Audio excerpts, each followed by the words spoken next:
For access to the rear bow lock, we have to remove this carpeted panel from the case cover. It's fastened with, I believe, 18 tabs that are the rivet tile tab, where you first pull out the middle part, and once the middle part is out, it's easy to pull the base out. You can pull the middle part out by hooking a flat screwdriver under it, or if you have a trim panel removal tool, all the better. So you pull these 18 or so tabs all around the rim and the middle here, and then you take out this carpeted panel. This one is pretty oil soaked, and now I will prop this cover up again so it doesn't fall down on us. Here we go. I just put a little rod in between here, and next step will be to unscrew 1, 2, 3 10mm hex head bolts. Actually, this one is a nut and 2 bolts. Unscrew these 3 bolts and cut this zip tie over here, separate the electric connector, and pull the hydraulic line clips for the hydraulic hoses over here. And at that point you have the full rear bow lock out of the way. I will show you a little more detail in a moment. So we have unbolted this rear bow lock and have cut the zip tie, and I'm going to show you quickly how to disconnect the electrical connector on this. Slide the foam off. These two connectors have a friction fit towards each other, so you can just stick a flat screwdriver in here and get it going, and there you go, they pull apart.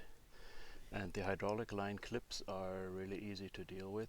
By the way, while we're at it, there's a number punched on the cylinder. It's a number 47 on the shaft end of the cylinder, number 44 on this end. Not that you would necessarily mix these two up, because the lengths are already so different, but always, rule of thumb, the even hose number is towards the blunt end of the cylinder and the odd hose number is towards the shaft.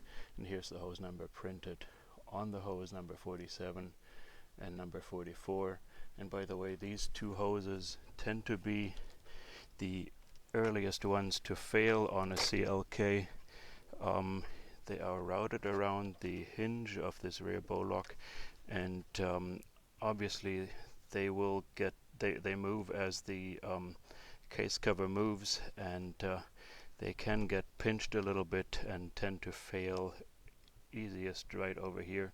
As I said earlier, Mercedes does not sell these anymore, but actually Top Hydraulics makes superior quality replacement hoses.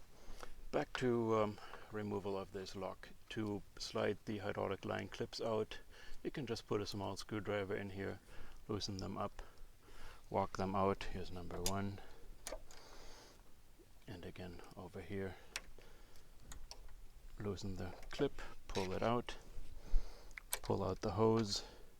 The smart way to go about the replacement here is order core exchange from Top Hydraulics. Either you get the whole set of 7 cylinders, or at least you get the 2 locks, that is the 2 locking cylinders already mounted in locks. In the end, it costs $10 more to have these cylinders already mounted in locks as opposed to ordering just the cylinders, but it saves you a whole lot of trouble. You just put these hoses back in here and slide the clips in, barbed side, meaning the wider side, into the channel here, and you slide it in until it locks. Same thing on this end. And while we're at it, there's a fad on the online. Sometimes people try to get this fixed on the cheap. There are some folks trying to sell O-rings to quote-unquote rebuild these cylinders, and unfortunately that is a poor idea unless you're a car dealer and you're just trying to get rid of the car instantly and not worry about your reputation. An O-ring fix on these cylinders is absolutely not a long-term fix. It's a poor band-aid. People tend to ruin the cylinders while they put in O-rings, and then the O-rings don't last for long, and they certainly don't fix all the seals that will eventually fail on these. Anyway, I've mentioned that before.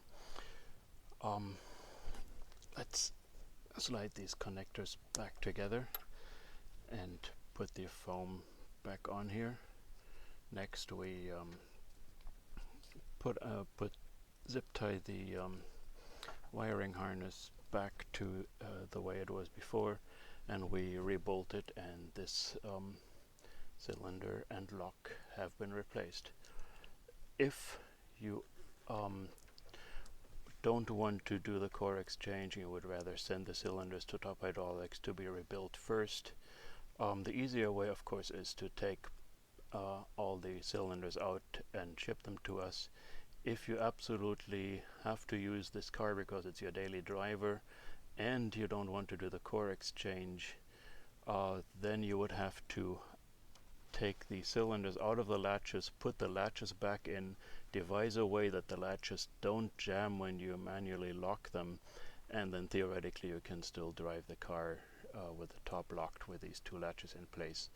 It's a lot of trouble, but it saves you a few dollars, so I don't put anyone down for wanting to do that.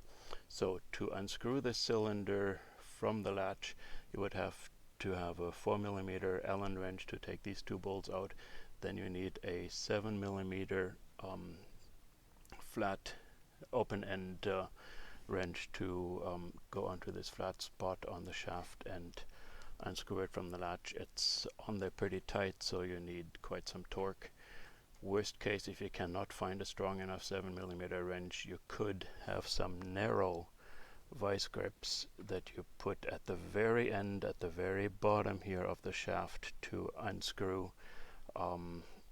If you put the vice grips in the middle of the shaft, you have just ruined your cylinder. The important part is that you cannot have tool marks where the shaft slides through the seal. So if you have to mess up your shaft, do it only at the very end.